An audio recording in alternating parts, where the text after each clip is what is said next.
nas 7 cartas que foram ditadas pelo Senhor Jesus a 7 igrejas. Nós já estudamos algumas delas e hoje vamos estudar a 5ª igreja. Depois faltar-nos ainda mais 2. Este estudo foi interrompido por outro pregador que veio cá pregar e nós então interrompemos, e também pela palestra da semana passada sobre a família, e por isso hoje nós iremos retomar. E a nossa passagem é Apocalipse capítulo 3. Eu pedia à menina que projetasse a primeira passagem e vamos ler o versículo 4 e o versículo 5. Vocês poderão acompanhar ali pelos versículos que estão projetados. Diz assim: mas também tens em Sardo, outras versões dizem Sardis, também tens em Sardo algumas pessoas, uns poucos de nomes, que não contaminaram os seus vestidos e comigo andarão de branco, porquanto são dignas disso. Ao que vencer, é o nosso tema, o vencedor será vestido de vestes brancas, e de maneira nenhuma arriscarei o seu nome do livro da vida, e confessarei o seu nome diante de meu Pai e diante dos seus anjos. Vamos curvar as nossas cabeças e vamos orar ao Senhor.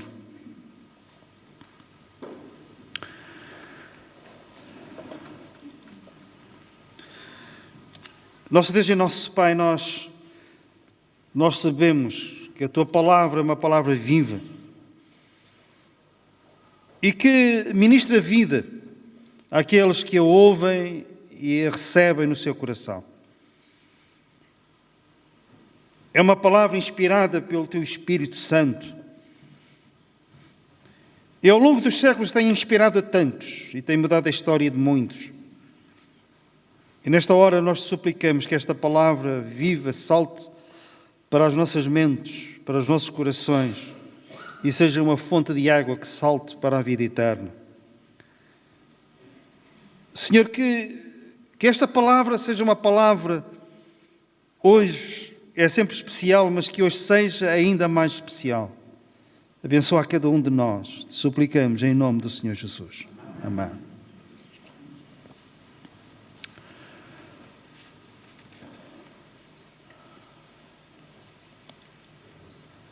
Nós vivemos tempos difíceis. Insegurança, criminalidade que vão aumentando, perda de valores.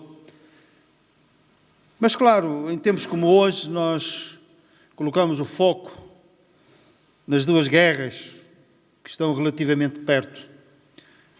A guerra entre a Ucrânia e a Rússia e entre os israelitas e os palestinianos. E as consequências dessa guerra, nós indiretamente sentimos algumas coisas.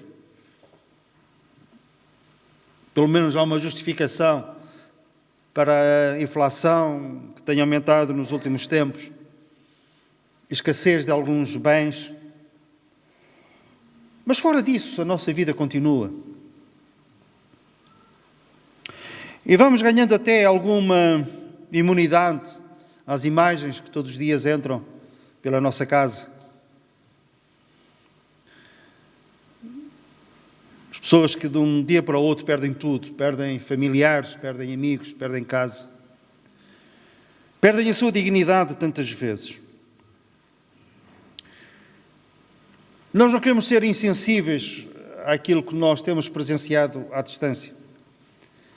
Mas não sei se tem noção disto. Pensa-se que em média na Ucrânia estejam a morrer, de ambos os lados, cerca de 1.500 soldados por dia. Imaginem a dor, a perda que isso representa.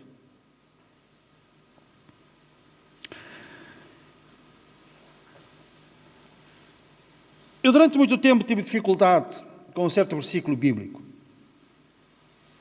O versículo diz que as coisas vão de mal a pior. Eu às vezes lia aquele versículo e ficava assim a pensar comigo mesmo, mas as coisas até têm melhorado. A qualidade de vida é maior, a esperança de vida também. Hoje temos comunidades, mesmo com dificuldades, que não se comparam com aquelas que os nossos pais, os nossos avós tiveram. Em que é que as coisas estão piores? Nós apenas compreendemos esta afirmação bíblica se nós a aplicarmos aos acontecimentos não somente atuais, mas particularmente aos acontecimentos futuros, aqueles que terão lugar num futuro mais ou menos próximo. E à medida que se vai aproximando desse tempo, as coisas vão piorando naquele sentido de que vamos a caminhar para uma situação que é a pior de todas. Quanto mais perto nós estivermos desse abismo, mais perto nós ficamos de cair nele. E por essa razão as coisas vão sempre piorando, piorando. E não é insensibilidade minha quando eu afirmo, e vou fazê-lo agora, que aquilo que nós presenciamos nessas duas guerras é apenas uma amostra daquilo que vai acontecer num futuro, repito, mais ou menos próximo. É uma mensagem apocalíptica, sim, é o termo. E quando nós lemos o livro de Apocalipse, a partir do capítulo 5, nós não podemos ficar indiferentes. E ao ler esses acontecimentos que alguns, pela sua dureza de linguagem, até pensam que isto não pode ser, que é uma linguagem que nós temos que espiritualizar, isto é apenas uma sombra de alguma coisa. Não, é o espelhar de uma realidade que vai acontecer.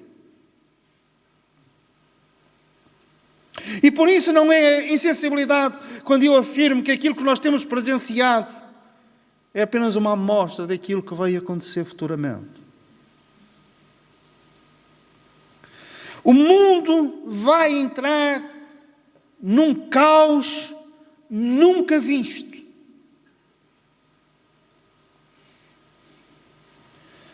E o que é que vai desencadear esse caos? O que é que vai despoletar esses acontecimentos mais do que trágicos que vão ter lugar no mundo? Estas duas guerras, apesar de tudo, estão confinadas aos países que estão envolvidos nessas guerras. Sobra sempre, conforme disse, mas sobra pouco comparativamente com aqueles que estão envolvidos nessas guerras. Mas haverá um tempo em que ninguém ficará incólume, ninguém ficará salvo desses acontecimentos que vão atingir o mundo de les a les. Não haverá nação neutra e que fica à margem desses acontecimentos. E o que é que vai despoletar esse caos, essa situação catastrófica, como nunca houve?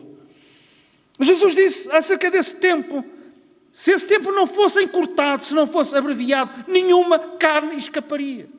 Portanto, nós não exageramos quando falamos e quando vamos falar naquilo que vamos falar. Jesus disse-o claramente: se esses tempos não fossem abreviados, ninguém escaparia. O que é que vai desencadear esse tempo? O ponto de partida para o caos. É algo que muitos ainda não associaram. Vai ser o arrebatamento da igreja. Vocês perguntam: então como é que uma coisa tão boa, a bem-aventurada esperança, o Senhor vem aos ares buscar a sua igreja e isso vai a seguir, vai despoletar o caos? Pensem comigo. Num abrir e fechar de olhos, literalmente, milhões de pessoas irão desaparecer da terra.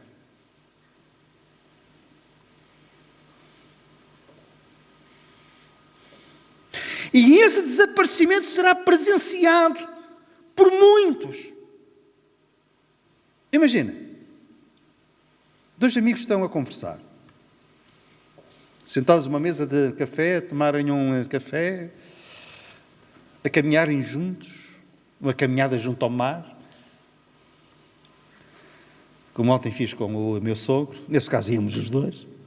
Mas vamos supor que um de nós era crente e o outro não era, um era arrebatado, desaparecia e o outro ficava a olhar, a pensar se tinha vindo alguma onda gigante e tivesse levado o outro. Um jogo de futebol podia ser um outro desporto qualquer, mas é aquilo que nós conhecemos melhor. Nas bancadas estão 55 mil pessoas, 60 mil pessoas, e vão desaparecer quando Jesus vier. Alguma daquela assistência vai desaparecer, mas não causa impacto, apenas alguém olha e diz, mas estava aqui, agora não está. Mas jogadores no campo vão desaparecer, e ficam as camisolas e as chuteiras. E as pessoas vão ver que eles desapareceram.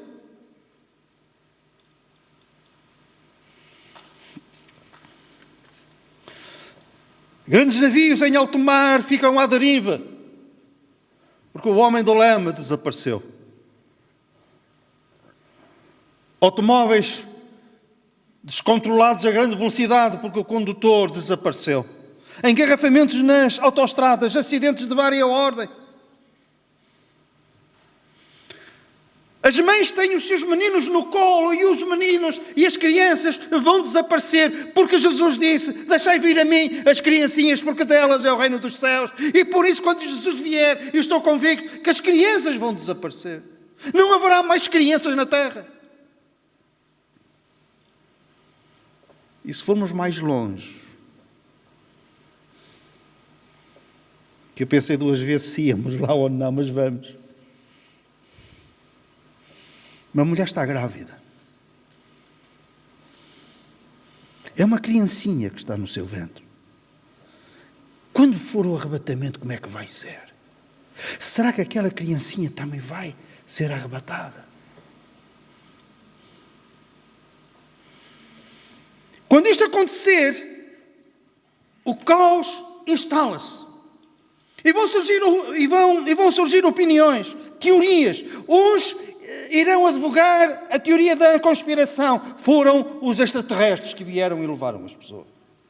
Mas há quem fale nisso. Um dia virão umas naves, umas grandes naves que irão levar as pessoas para um outro nível. Outros dirão, foram as superpotências. Alguém dirá, experiências militares, uma arma nova. Mas há muitos que dirão, afinal aconteceu.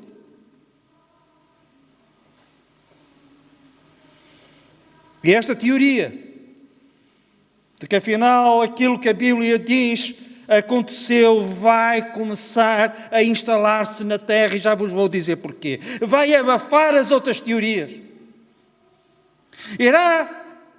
Muitas pessoas irão dizer que tinham conhecimento disto, não estavam preparadas para isto, mas que tinham ouvido, que tinham lido, que tinham ouvido pregações, que um dia Jesus viria e que iria arrebatar a sua igreja jamais estaria na terra. A igreja de hoje seria arrebatada da terra. Porque é que nós dizemos que é esta teoria de cariz espiritual, religioso, que vai prevalecer? Porque Jesus disse acerca destes tempos. E aparecerão falsos cristos e falsos profetas. Então, o mundo vai ser enxameado com falsos cristos e falsos profetas. Porquê? Porque a teoria de que Jesus veio levar a sua igreja vai prevalecer sobre as outras teorias. E mais. E Jesus disse que esses falsos cristos e falsos profetas farão grandes sinais e prodígios que, se possível fora, enganariam os próprios escolhidos. Chegaremos aos escolhidos também, lá mais adiante. Reparem, eles vão pregar uma mensagem falsa, mas essa mensagem vai ser confirmada com sinais grandes sinais e prodígios. Sabem como é que o povo é? Dizem que num certo lugar, ou uma certa pessoa fez uma coisa assim, um tanto ou quanto estranha. Com o sol, um milagre do sol, umas coisas. E as pessoas correm para essas pessoas e para esses lugares aos milhares, em excursões, em peregrinações. Quando estava em Oroca, em Tropeço, uma freguesia lá de Oroca, constou-se que havia lá uma jovem doente, acabadinha, que não comia. Veio-se a saber que ela comia bem à noite. Mas as pessoas eram excursões, autocarros, aquilo não se podia romper.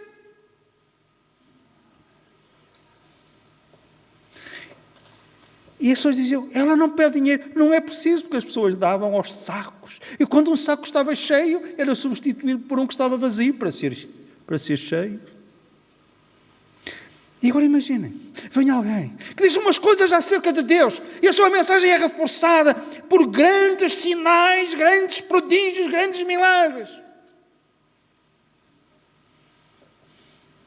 E ao caos económico, social, vai-se juntar um caos religioso. E como é que eles fazem esses milagres? Se são falsos profetas, se são falsos cristos? É por operação de Satanás, prodígios de mentira, diz a Bíblia. Não é estranho, não é a primeira vez. Quando Moisés se apresenta perante Faraó e faz aqueles milagres, primeiro, ele pega na sua vara, atira ao chão e a vara transforma-se numa serpente. Os magos do Egito, os mágicos do Egito, o que é que eles fazem? Pegam nas suas varas, atiram ao chão e o que é que acontece? As varas transformam-se também em serpente. É certo, a serpente de Moisés comeu as outras, mas isso adiante. Moisés lança uma maldição sobre as águas e as águas transformam-se em sangue. Os magos do Egito fazem o mesmo. As águas transformam-se em sangue.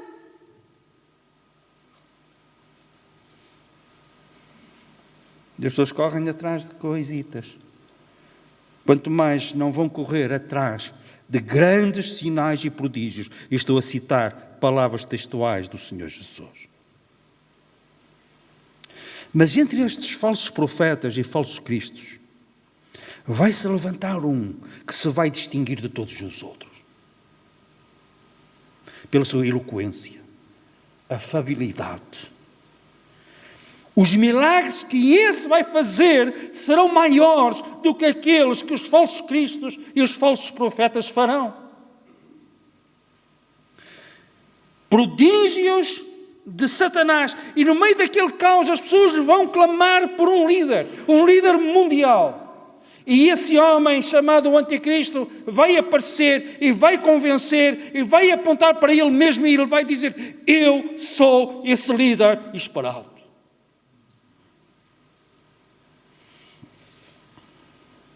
Só que esse líder tem um objetivo maior. Ele tem um desejo.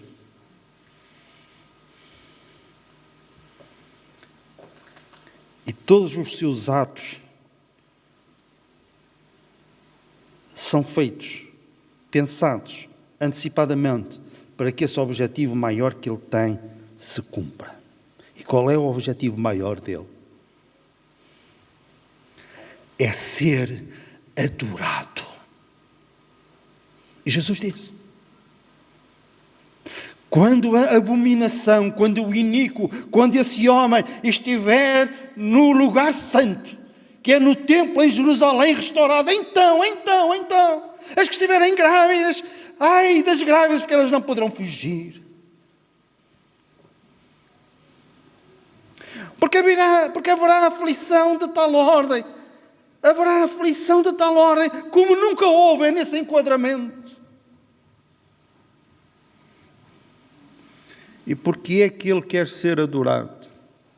Porque ele é a encarnação de Satanás. E o maior desejo de Satanás ainda continua a ser querer ser adorado. Por isso é que ele disse ao Senhor Jesus, se tu prostrado me adorares, eu dar-te-ei tudo, as glórias do mundo, não é preciso ires à cruz, se tão somente prostrado tu me adorares. Este desejo tem-se mantido em lume brando. Em que sentido? A Bíblia, na primeira carta aos Coríntios, diz, que atrás dos ídolos estão os demónios. E quando as pessoas adoram os ídolos, estão a adorar os demónios. Atrás. Mas Satanás quer mais. Ele quer ir para o templo e ser adorado e ter uma adoração universal. E isso vai acontecer. E quando ele alcançar este objetivo, ele que até ali aparentou ser cordeiro, ele vai se transformar num lobo devorador.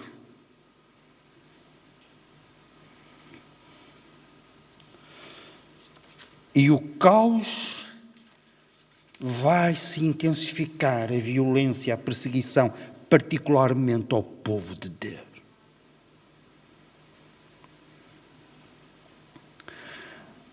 E vocês perguntam, mas o povo de Deus não foi arrebatado quando da vinda do Senhor? Como é que depois do arrebatamento há povo de Deus? Porque mesmo durante este período chamado a Grande Tribulação, o Evangelho vai ser anunciado. E as pessoas vão ter a oportunidade de crer. Mas ai dos que crerem, por outro sentido. Ai dos que crerem neste tempo. Não poderão comprar nem poderão vender. Passarão necessidades extremas. Os seus bens serão expoliados. E nós, aplicando a passagem de Hebreus, eles com alegria irão permitir a expoliação dos seus bens. Serão perseguidos e torturados. E aplicando a passagem de Atos, nós podemos dizer que ficarão regozijados pelo privilégio de sofrerem por Cristo. E não negam a fé e por essa razão vão morrer. E ao experimentarem a morte, eles vão dizer que o morrer é ganho. E vão dizer que Jesus é o Senhor, que Ele veio buscar a sua igreja e Ele virá novamente à terra para reinar. Não cederão, não dobrarão os seus joelhos perante o anticristo.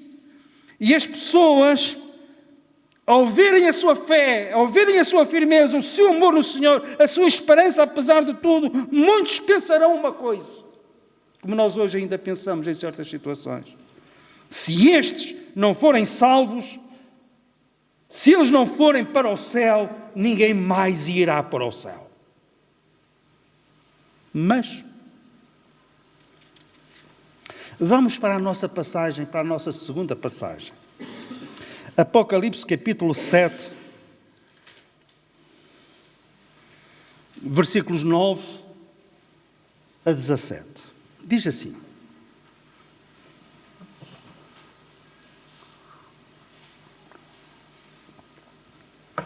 depois destas coisas, o apóstolo João foi arrebatado ao céu e está-nos a contar o que viu no céu.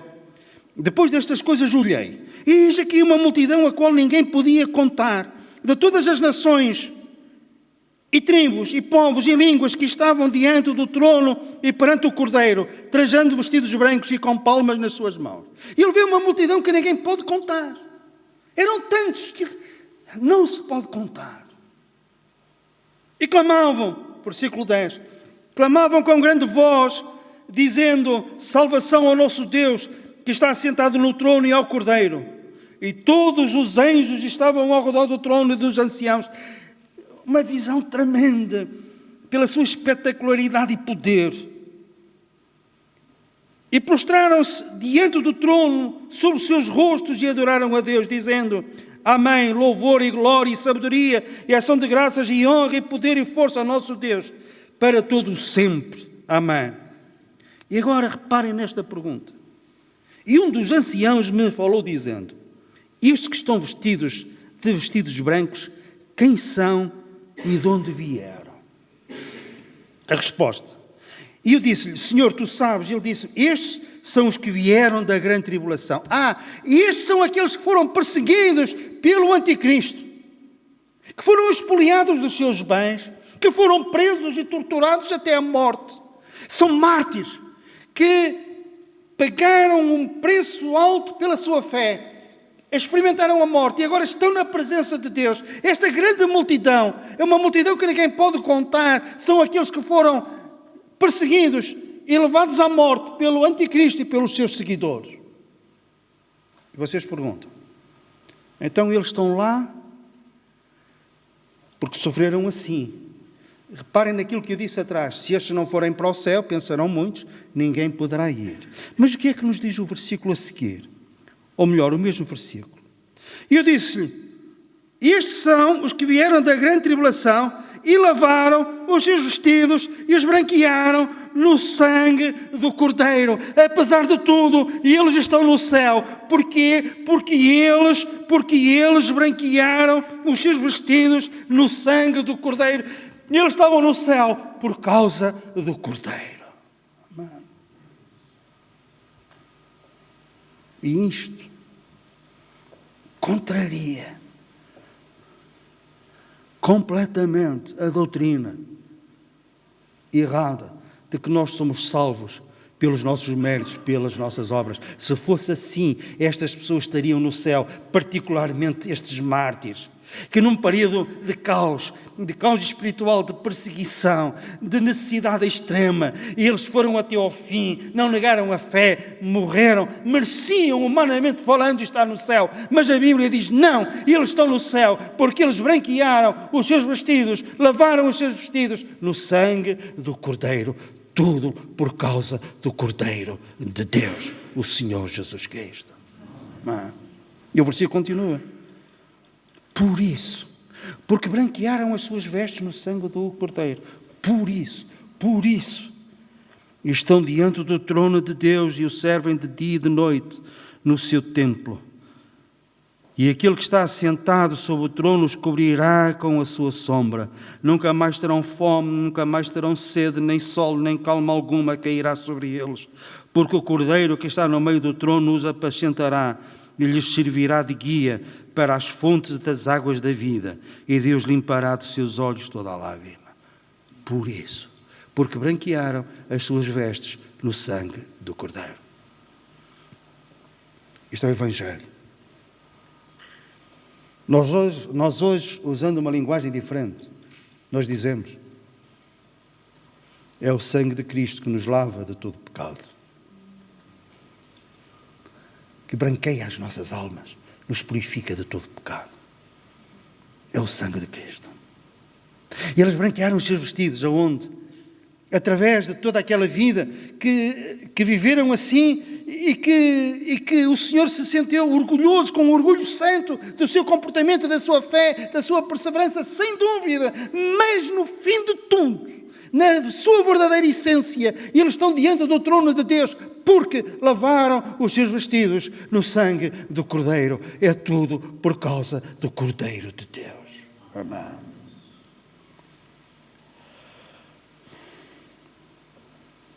E agora vamos para a nossa passagem. Ao que vencer, Apocalipse capítulo 3. Nina, podias pôr novamente, faz favor.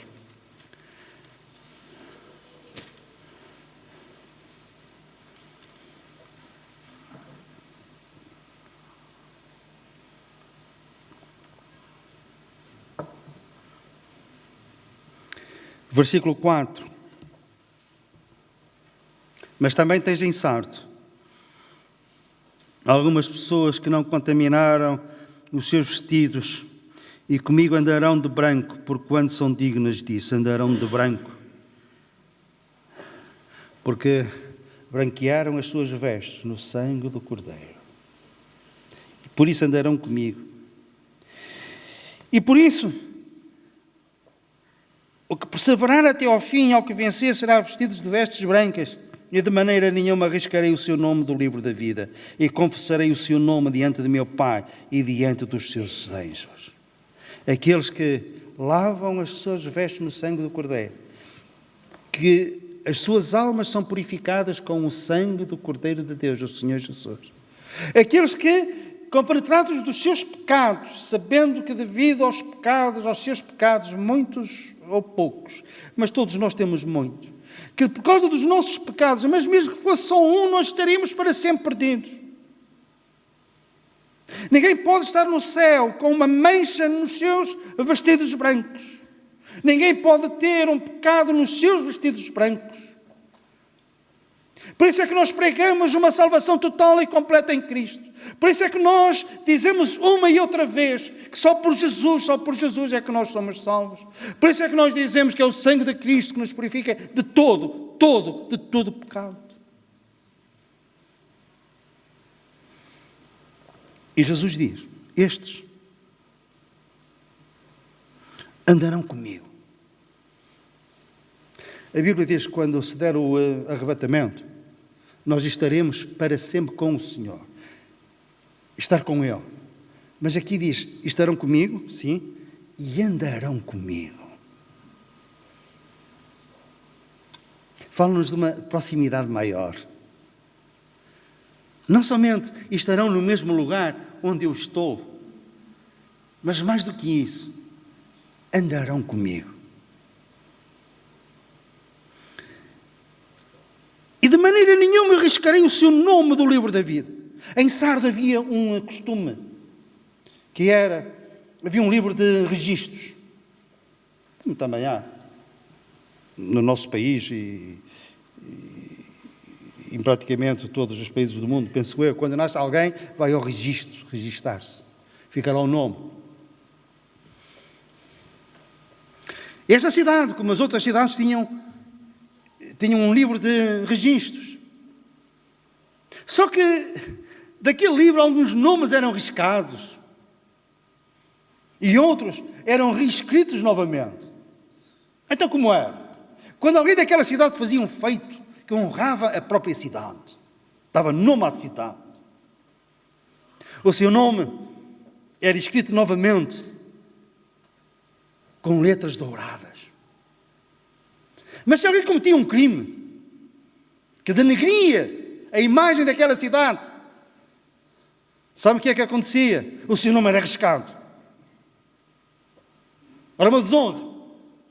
O Senhor diz, aqueles que branqueiam as suas vestes no sangue do Cordeiro, esqueçam, de modo nenhum eu riscarei o seu nome do livro da vida. E mais, para terminarmos, e confessarei o seu nome diante de meu Pai e diante dos seus anjos. Reparem nisto. A Bíblia fala várias vezes em cada um.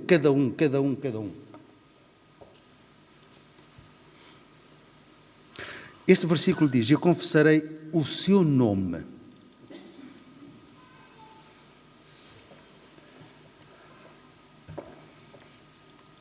Imaginem uma parada militar com centenas de soldados. Imponente. Milhares de soldados. Aquelas grandes paradas militares. Impressionante. Harmonia.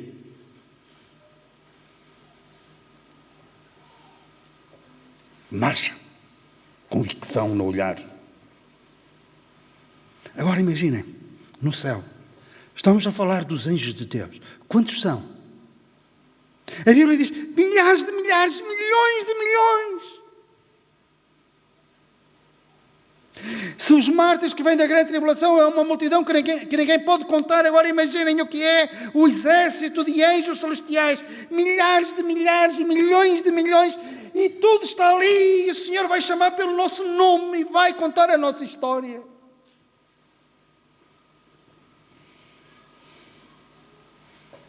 Sosseguem.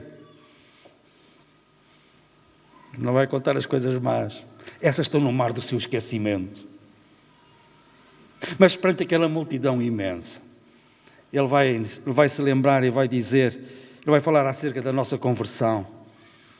Ele vai dizer, ele vai assinalar o facto de nós termos dado um copo de água na qualidade de discípulos. Ele vai falar acerca do que nós fizemos e ninguém viu. Ele vai falar acerca das nossas ofertas dadas com sacrifício tantas vezes.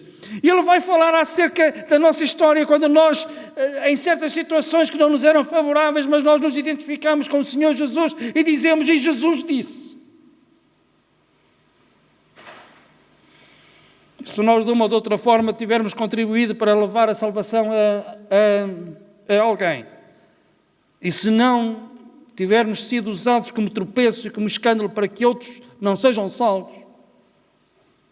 E Ele vai trazer isso tudo a público. Por isso é que Ele diz: aquilo que é feito em secreto será proclamado de cima dos telhados. Mais do que isso, será proclamado no céu, perante milhares de milhares e milhões de milhões, perante todos os salvos de todos os tempos, e todos aqueles olhares irão ser colocados em cada um de nós, e Ele vai citar o nosso nome, e vai confessar que também morreu por nós, que nos ama e que teve um compromisso connosco, e nós tivemos também um compromisso com Ele. Amém. Então os crentes que aqui na terra nunca tiveram nenhum momento de glória, nunca foram reconhecidos por ninguém,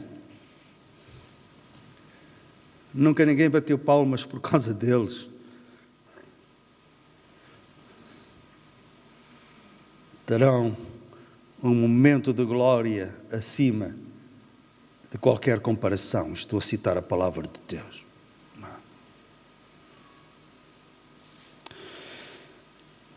Se fosse só por isso, valia a pena termos nascido, e nascido de novo. Mas isso será apenas o princípio de uma vida gloriosa na presença de Deus, pelos séculos dos séculos, por toda a eternidade.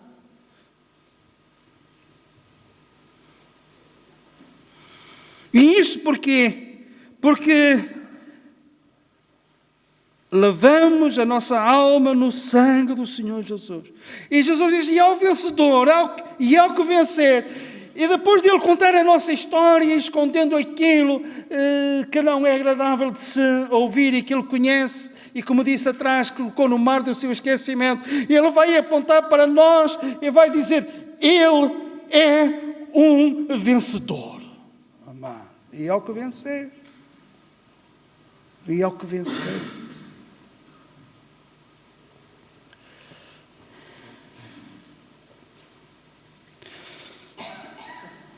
A questão é esta. A Bíblia diz para nós nos examinarmos a nós mesmos se nós permanecemos na fé. Não nos deixemos enganar. Às vezes não são os falsos profetas, os falsos cristos, às vezes somos nós próprios. Temos um conceito acerca de Deus que não está em harmonia com a palavra de Deus, mas mesmo assim nós prosseguimos. E pensamos superficialmente acerca da vida cristã, acerca da salvação da alma. Não é boa ideia. Porque é só por isso. Porque branquearam as suas vestes no sangue do Cordeiro. Por isso é que estão diante do trono de Deus. Os vencedores são aqueles que branqueiam os seus vestidos, as suas vestes no sangue do Cordeiro. E quando o Senhor apontar para nós e dizer: é um vencedor, nós apontaremos para Ele e diremos: a Ele toda a honra, toda a glória, todo o louvor, porque Ele venceu Satanás, Ele venceu a morte, e Ele venceu por mim. Eu sou o vencedor porque Ele venceu. Ele é o vencedor. E se tivermos alguma coroa nesse instante, nós não perderemos essa oportunidade e vamos colocar as nossas coroas aos pés daquele que é mais do que vencedor, o Senhor Jesus Cristo, o Rei da Glória. Amém.